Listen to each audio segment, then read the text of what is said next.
प्रभु ने मूसा से कहा, इस्राएलियों से कहो कि यदि कोई व्यक्ति अनजाने प्रभु के आदेशों का उल्लंघन करे या प्रभु द्वारा मना किया हुआ कोई काम करे, यदि पापी व्यक्ति अभियंजित याजक हो और वो इस प्रकार प्रजा को पाप का भागी बनाए, तो उसे अपने पाप के कारण प्रायश्चित बलि के रूप में प्रभु को एक अदोष बछड़ा अर्पित करना चाहिए। वो उस बछड़े को दर्शन कक्ष के द्वार के पास प्रभु के सामने लाए, बछड़े के सिर पर अपना हाथ रखे और प्रभु के सामने उसका वध कर दे। तब अभियंजित याजक बछड़े का रक्त दर्शन कक्ष के अंदर ले जाए। वो अपनी उंगली रक्त में डुबोकर उस रक्त को 7 बार प्रभु के सामने पवित्र स्थान के अंतरपट पर छिड़के।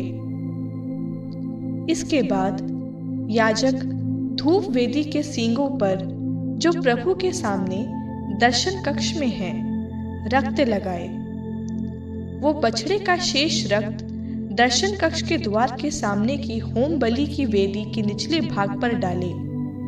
इसके बाद वो शांति बलि के बछड़े की तरह प्रायश्चित बलि के बछड़े की सारी चर्बी निकाले, अर्थात अतड़ियों के आसपास की चर्बी, दोनों गुर्दे तथा उन पर और कमर के पास की चर्बी तथा जिगर की झिल्ली, जिसे वो गुर्दों के साथ निकालता है।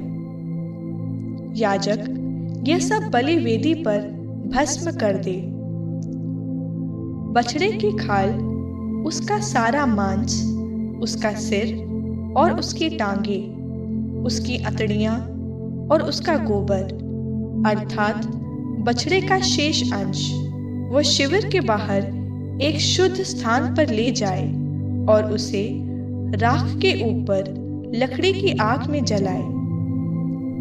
यदि पूरा समुदाय अनजाने प्रभु के आदेशों का उल्लंघन करे या प्रभु द्वारा मना किया हुआ कोई काम करे और इस प्रकार दोषी बने, तो पाप का पता लगते ही पूरे समुदाय को प्रायश्चित बलि के रूप में एक सांड चढ़ाना चाहिए।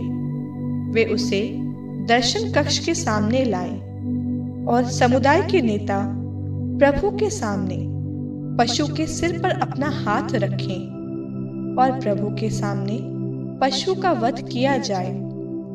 इसके बाद अभियंजित याजक सांड का रक्त दर्शन कक्ष के अंदर ले जाए। उसमें अपनी उंगली डुबोकर उस रक्त को 7 बार प्रभु के सामने अंतरपट पर छिड़के। तब याजक धूप वेदी के सींगों पर, जो प्रभु के सामने दर्शन कक्ष में है, रक्त लगाए। शेष रक्त वो दर्शन कक्ष के द्वार पर की होम बलि की वेदी के निचले भाग पर डाले।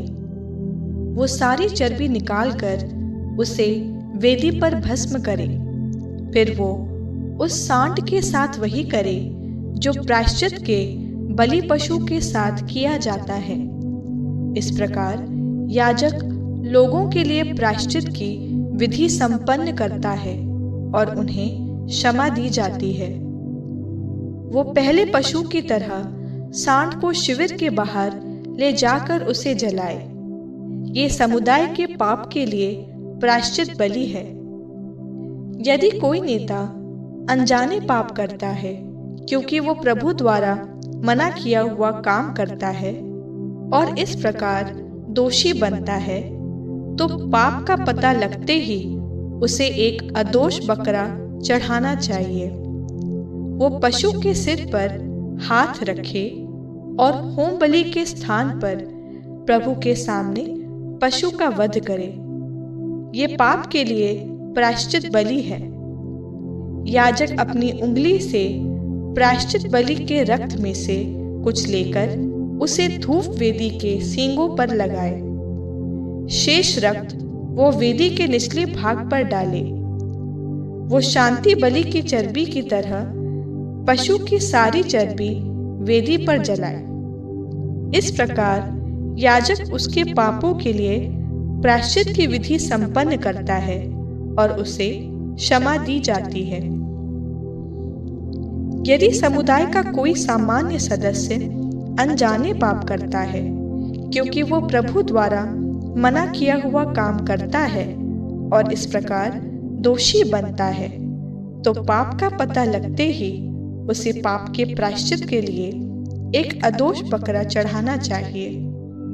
वो पशु के सिर पर हाथ रखे और होम बलि के स्थान पर उसका वध करे। याजक अपनी उंगली से उसका कुछ रक्त लेकर उसे धूप वेदी के सींगों पर लगाए और शेष रक्त वेदी के निचले भाग पर डाले। वो शांति बलि की चर्बी की तरह पशु की सारी चर्बी निकाले और उसे वेदी पर जलाए। यह प्रभु के लिए सुगंध युक्त चढ़ावा है। इस प्रकार याजक उसके लिए प्रायश्चित की विधि संपन्न करता है और उसे क्षमा दी जाती है। यदि कोई प्रायश्चित बलि के रूप में एक मेमना चढ़ाना चाहे तो वे एक अदोष मादा हो। वो पशु के सिर पर हाथ रखे और होम बलि के स्थान पर प्रायश्चित बलि के रूप में उसका वध करे।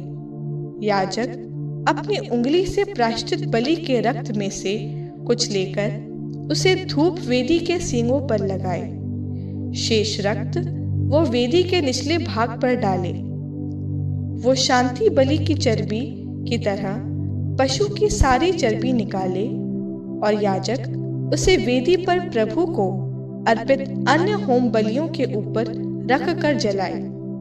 इस प्रकार याजक उसके पाप के लिए प्रायश्चित की विधि संपन्न करता है और उसे क्षमा दी जाती है।